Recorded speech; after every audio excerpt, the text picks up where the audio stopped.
That one's nice. Have you ever worried about your kingdom being invaded by your rival?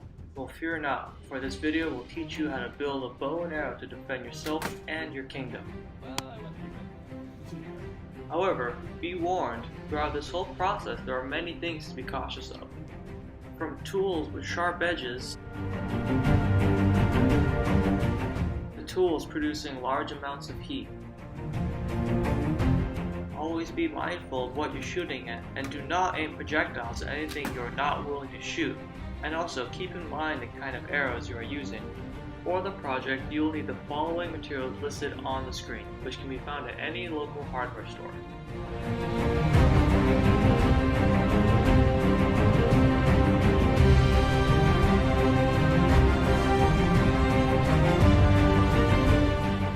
First, you want to lay out the 5 feet of PVC pipe and mark the pipe at 1 foot, 2 feet, 27 inches, 30 inches, 33 inches, 3 feet, and 4 feet from one end of the pipe.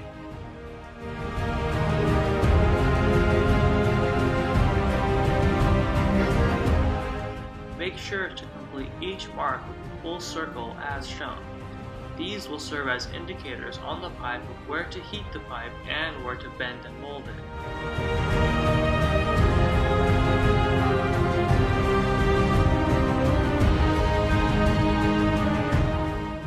Next, you'll want to measure out a piece of foil roughly 3 feet long and form it into a V shape to create a heat trap. This is to speed up the heating process. Be careful when using the heat gun, for it produces large amounts of heat and can burn you. Place the heat gun in the center of the open side of the V-shaped foil. Turn on the heat gun and begin heating the pipe from one end to an inch past the 2 foot mark. Rotate the pipe and move it back and forth for 3 to 5 minutes. This ensures an even heating process. By the end, the pipe should be floppy and bend easily.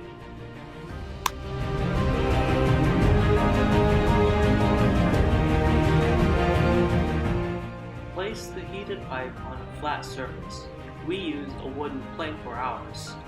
Take the 2 foot plank and set it on top of the pipe with one end at a 2 foot mark. Make sure that the 2 foot plank is flat and begin tapering the pipe by pressing down with your body weight in the center on the 2 foot plank. Repeat this process on the other end of the pipe.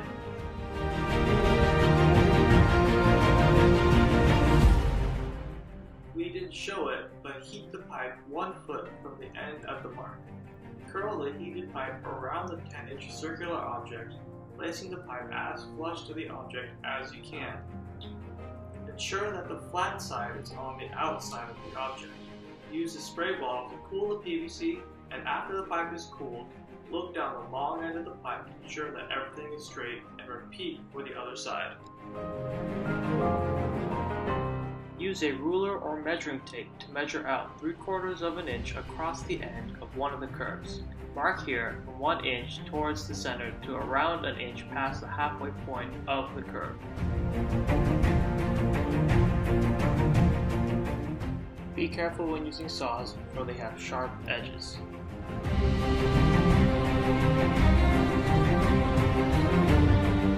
Now, using a hacksaw, you want to saw away this portion of the pipe, taking care to only saw the top half of the pipe.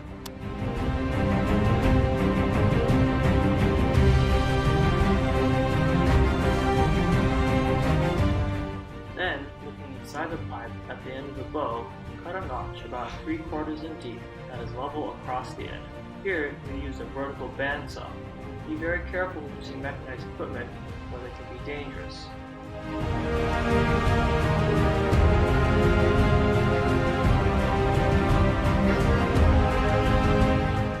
Next, you want to take a drill and drill through the top half of the pipe to allow for easier stringing, as shown here.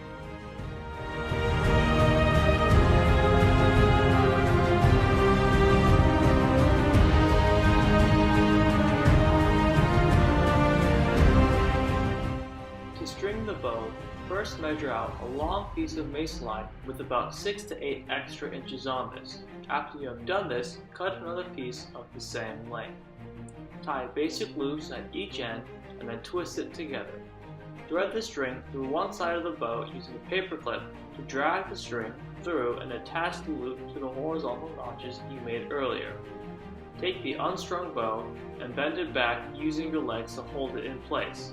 Bend both sides about 6 inches back. Then, place the bow in between your legs and use your thigh as leverage to bend back the bow. Once the bow is bent, have a friend thread the other side. You can use a flathead screwdriver to help with threading the bow.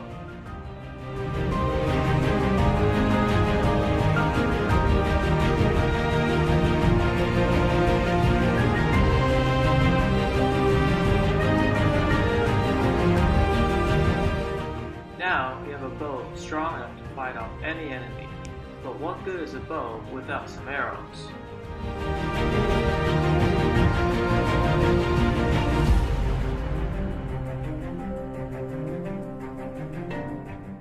To get started with the arrow making process, grab a piece of wood about 1/8 of an inch thick and cut it into a 2 inch by 1 inch rectangle. Then, grab a drill and drill a hole in the center all the way through as shown.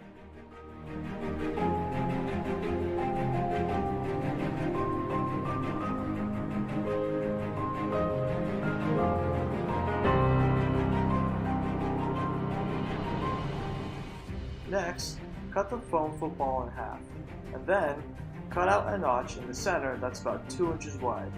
After you do that, you're going to want to cut a piece of cardboard into a circle the same size as cut into half the football.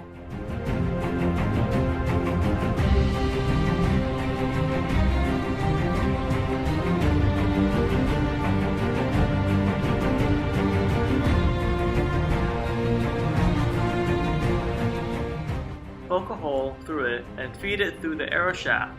Put some pressure against the end of the foam football and the arrow shaft. Then use a strip of duct tape on the 2 sides of the cardboard to attach it to the arrow shaft. Take a medium-sized screw and attach the wood to the front of the arrow shaft by screwing in the screw through the hole you drilled in the wood. Wedge the wooden end of the arrow into this notch and straighten the arrow. To shoot the bow, notch the arrow and make sure the odd-colored fletching of the arrow shaft faces the outside. Grip the arrow by squeezing it between your fingers and draw the bow only using the top parts of your fingers. Make sure to bend the arm you're holding the bow with so that the string does not hit your arm when you fire. Then release your fingers. Do not dry fire the bow and do not shoot at anything you don't want to hit. Keep in mind the arrows you are using, whether they are sharp or with the Nerf balls. And have fun! Bye.